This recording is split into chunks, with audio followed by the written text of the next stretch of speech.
Trump ने अब भारतीय चावल पर टैरिफ लगाने की धमकी दी है। अमेरिका के बाजार में चावल डंपिंग के मुद्दे पर डोनाल्ड ट्रंप ने ये बात कही।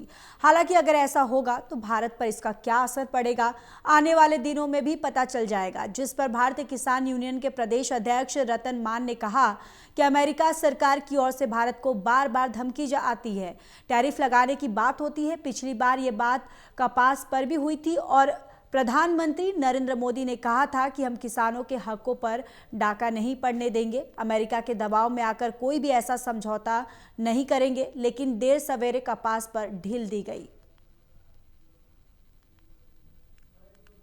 देखिए, अमेरिका की तरफ से बार बार भारत सरकार को कई बार ये थ्रेट आता है, जो टैरिफ बढ़ाने की जो बात होती है। पिछली बार ये बात कपास पे भी हुई थी और प्रधानमंत्री जी ने कहा था कि भैया हम किसानों के हकों पर डाका नहीं पड़ने देंगे, यानी कि हम अमेरिका के दबाव में आकर के कोई ऐसा समझौता नहीं करेंगे। लेकिन देर सवेर फिर भी उस पर कपास पर ढील दी गई। अब जो चावल की जो बात आई है, अमेरिका दोगली नीति अपना रहे हैं। जो अंतर्राष्ट्रीय जो बाजार का जो आदान प्रदान है उसके ऊपर ये दोगलापन अपनाए हुए अमेरिका। उन्होंने अमेरिका में अपने किसानों को 20 लाख किसानों को $12 बिलियन की अपने किसानों की तो मदद की है।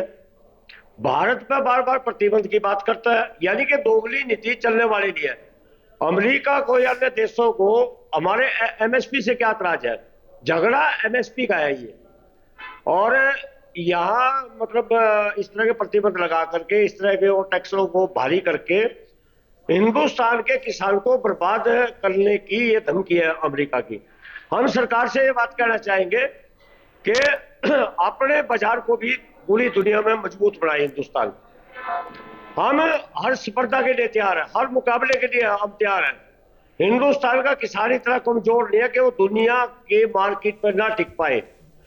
तो हिंदुस्तान सरकार ने, भारत सरकार ने इस पर दृढ़ता से अपना पक्ष रखना चाहिए।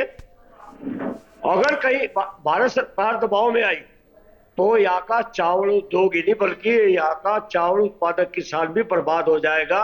इसमें मसला दूध का भी है, इसमें मसला और मछली का भी है, बहुत सारी चीजों का है जो किसान से संबंधित है। तो हम ये कहना चाहते हैं कि सरकार दबाव में ना बिल्कुल भी नहीं आए। बिल्कुल असर पड़ेगा।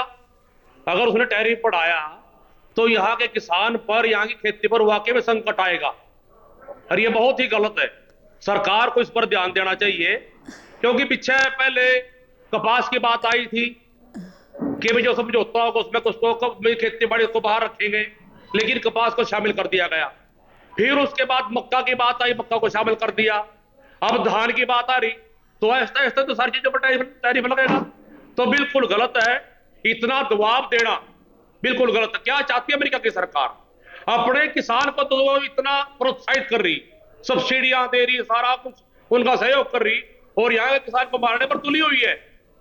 ये बिल्कुल गलत है। यहाँ की सरकार को ये जो समझौता करे, कुछ भी करे, उस पर ध्यान देना चाहिए, ताकि यहाँ का किसान, यहाँ की खेती बची रहे, ये देश चलता रहे।